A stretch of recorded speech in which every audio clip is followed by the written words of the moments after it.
Hi everybody, this is Joseph Sharon, and I'm back again with another movie review. I finally was able to see Shang-Chi and the Legend of the Ten Rings.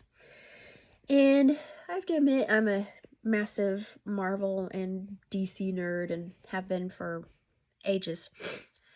This one I thought was okay. I mean, on the one hand, I love all the martial arts sequences because those were absolutely incredible. I thought the story was excellent. But, and I know I'm probably going to get flamed for this, but Marvel stories, DC stories, they've become a little bit too formulaic for me. I mean, I'd love to see something different and unique. And this is different and unique, and actually it's pretty good, but there are some moments that feel like it's an over glamorized car commercial, or it's just a way to show off really snazzy special effects, which, yeah, is all well and good, but kind of leaves the focus off of the characters themselves and their struggle. And Shang-Chi's dad is a jerk. I'm just gonna come out and say it. The guy is a major a-hole. Yeah, I'm getting that elephant out of the room right now. Because what kind of parent would want to kill his own child or his own children? In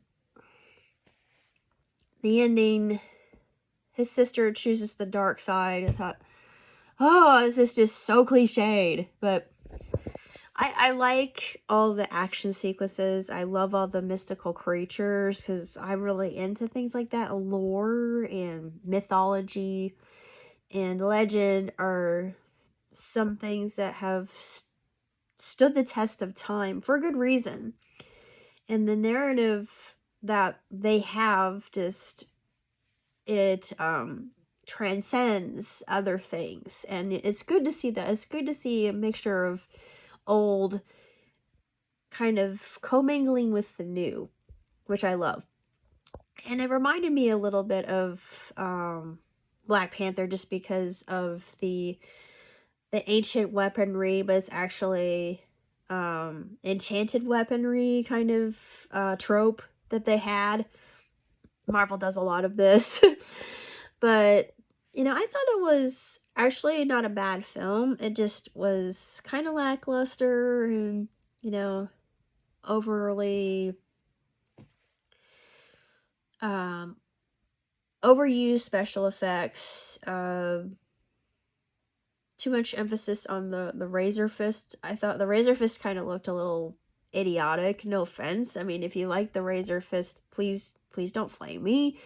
But it just looked sort of dopey and ludicrous in its design. It's like, oh, I'm some kind of badass car with teeth in the front for the grill. Oh, this is my grill. Yeah.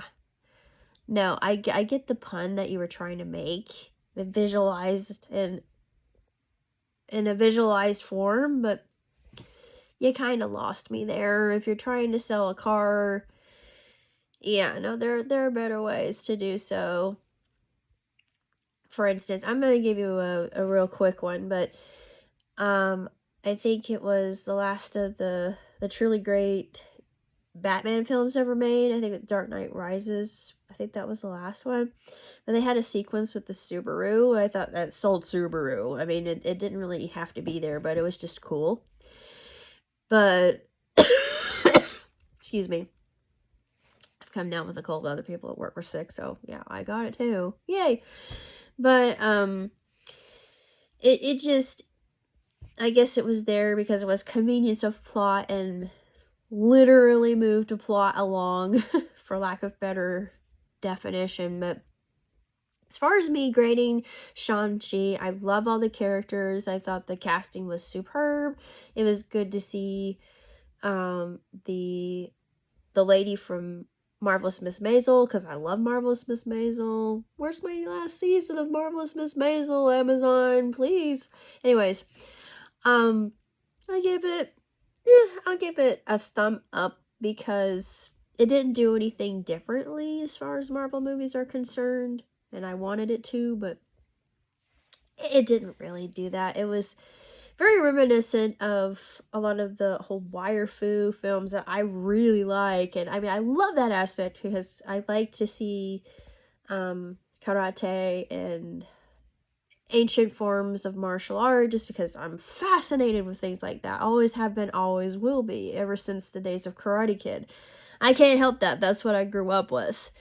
And I mean, it's always going to stand the test of time, I think, because this story of good versus evil, and we have that here too.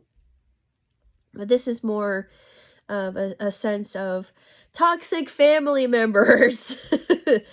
And I thought, he's just so close-minded and narcissistic and just stubborn, and he will not listen to his own child and his reasoning. And I think, oh, must you be so idiotic not to hear what your son is telling you? I'm not a psychiatrist, by the way, but just an observation, just knowing people and understanding psychology as much as I do. I like to make these observations, and I think they're pretty accurate.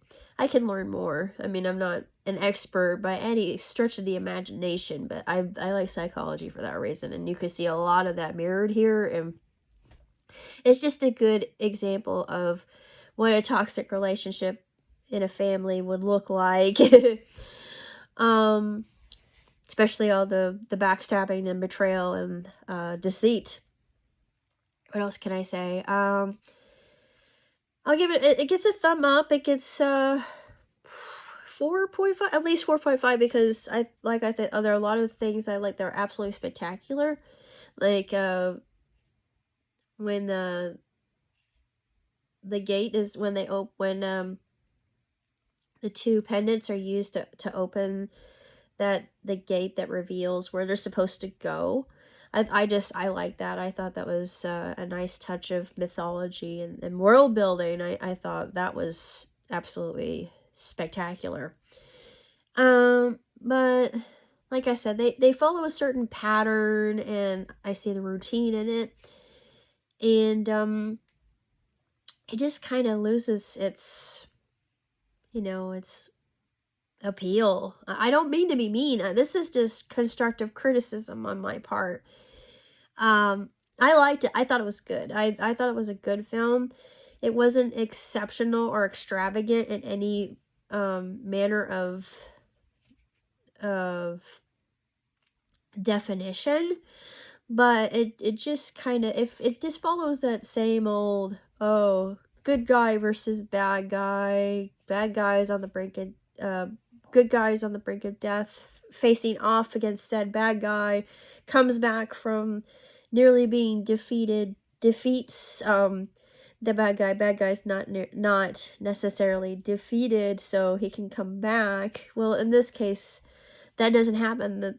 The spoiler alert, the soul sucker actually steals Shang-Chi's dad's soul. So he's dead. He's not coming back by any, he's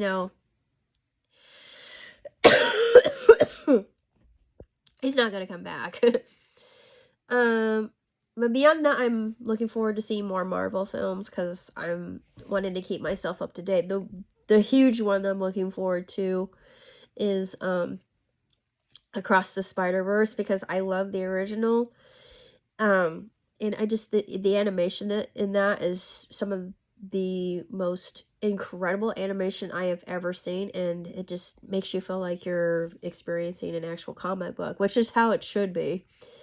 And you can't look away. It's just, it grabs you from the get-go.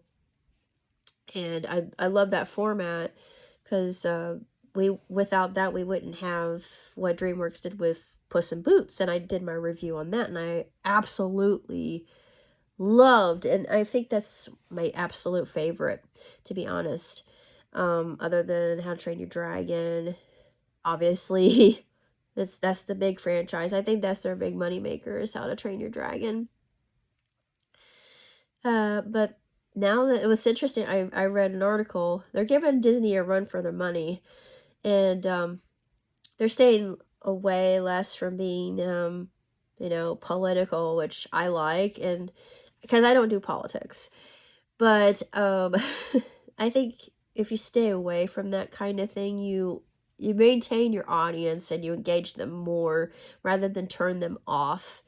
And it's okay to be inclusive, but don't change things just to engage your Nielsen ratings, because that's just, I'm in marketing as somebody who's an econ major and MBA earner. That's just ridiculous. Don't do that. It's not gonna help. I mean, look at what's happening to Disney after becoming woke, which I don't really like using that term all too much, but that's what it is. They just have decided to appeal to a greater demographic. But yeah, I enjoyed Shang-Chi. I'm hoping to see more of the Marvel films because I'm way behind. Shang-Chi is the latest one, so I've got a lot of catching up to do. Yeah. I wonder if we'll ever see Ironheart, because I've read that maybe we will be seeing Ironheart, and I love Iron Man's family quite a bit. They're my favorite. And then, of course, obviously, Doctor Strange, which still to this day, Doctor Strange holds its place as my favorite Marvel movie ever made. Because it just is phenomenal. What else can I say? Yeah, I'm hoping I can move some things around today, even though I'm not doing too well. And I mean, you can tell by the way I sound that I'm not faring well at all. Hopefully I feel a little bit better. I need to work because bills have to be paid. I mean, I'm not to the point where I cannot work. So, this is just a minor setback as far as that's concerned. Yeah. But that's pretty much all I have to say. I'm looking forward to doing a lot of things in the studio once the studio is up and prepared. And I'm going to learn how to do claymation. This is something I've always wanted to do ever since I was knee-high to a grasshopper. So that's about all I got to say. So until next time, live on prosper. Ciao, ciao, ciao.